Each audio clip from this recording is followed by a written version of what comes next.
3 razões para questionar a tribulação. Você já ouviu falar sobre a tribulação? Pode ser que já tenha ouvido em filmes ou novelas famosas. É um período de 7 anos mencionado por alguns intérpretes escatológicos, onde Deus derramará sobre todos que ficarem após o arrebatamento da igreja seus juízos. Mas e se eu disser que a interpretação da tribulação pode estar equivocada? Isso mesmo. Vamos explorar 3 razões para considerar isso. Razão número 1. Presumir que as revelações são apenas para os nossos dias. As Escrituras indicam que os eventos escatológicos não se limitam à nossa geração atual, mas eram destinados aos dias dos apóstolos.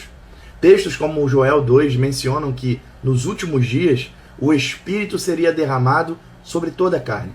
Outros versículos, como 1 Pedro 1,20, Hebreus 1 e 2 e 1 João 2,18, sugerem que esses eventos já estavam em andamento nos tempos dos apóstolos. Portanto, presumir que os eventos escatológicos são apenas para nós é um grande equívoco. O livro de Apocalipse, capítulo 1, versículo 1, deixa claro que os eventos a se seguir já estavam prestes a começarem, o que nos leva à nossa próxima razão. Razão número 2.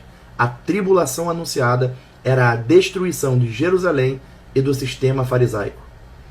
Muitos se referem a Mateus 24 como o relato da tribulação, mas isso pode ser um erro. Mateus descreve eventos que antecederiam o abominável da desolação, como previsto pelo profeta Daniel, Mateus 24, de 15 a 20. Mas diferente do que muitos acreditam, esses eventos já ocorreram no ano de 70 depois de Cristo, com a destruição de Jerusalém, do templo e do sistema farisaico. Jesus afirmou que essas coisas aconteceriam ainda naquela geração, Mateus 24, 34, baseado em tudo que ele mesmo havia imputado juízo no capítulo 23, o capítulo anterior. E o capítulo 24 é simplesmente Jesus respondendo seus discípulos que haviam perguntado no início do capítulo quando estas coisas sucederiam. Assim, o princípio das dores e a grande tribulação, subtítulos colocados por intérpretes na Bíblia, já se cumpriram naquele contexto, não se referindo a uma futura tribulação de 7 anos. Ao entender isso, outros temas, como o anticristo, a marca da besta, as 2 testemunhas, ganham uma perspectiva diferente. Razão número 3. O verdadeiro propósito das 70 semanas de Daniel. O texto de Daniel 9, 24 a 27, fala sobre as 70 semanas de Daniel, com a última de 7 anos sendo frequentemente associada à tribulação por muitos desses intérpretes. No entanto, o propósito das 70 semanas era outro. Conforme indicado no versículo 24, essas semanas tinham o propósito de fazer cessar a transgressão, dar fim aos pecados, expiar a iniquidade, trazer justiça eterna, selar a visão e a profecia e ungir o Santo dos Santos. As semanas tinham o terror de cumprir o plano de Deus da salvação.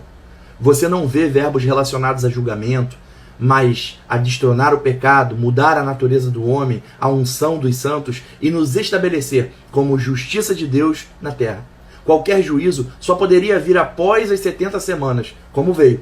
Outro equívoco de interpretação é não conseguir identificar que o próprio Cristo foi crucificado na metade da última semana, onde o texto se refere a ele mesmo ter acabado com o sacrifício no templo, o que ele fez através da Santa Ceia, onde estabelece uma aliança superior com muitos, como também o texto refere, baseada no seu sangue e não no de animais, tornando obsoleto os sacrifícios no templo. E ainda assim, muitos tentam encaixar nessa passagem o anticristo, mas falarei disso em outros vídeos. Os objetivos das 70 semanas foram todos cumpridos em Cristo, promovendo a salvação que viria através do judeu, mas se estenderia a todos os povos. Portanto, não faz sentido separar a última semana das outras. Ao compreender o contexto, podemos ver que as interpretações tradicionais da tribulação podem não refletir a verdadeira mensagem das Escrituras. E aí, gostou desse vídeo? Te fez refletir? Não gostou? Comenta aqui embaixo, eu quero saber a sua opinião. Mas se você quer aprender mais sobre escatologia, segue esse perfil, curte e compartilha com outras pessoas.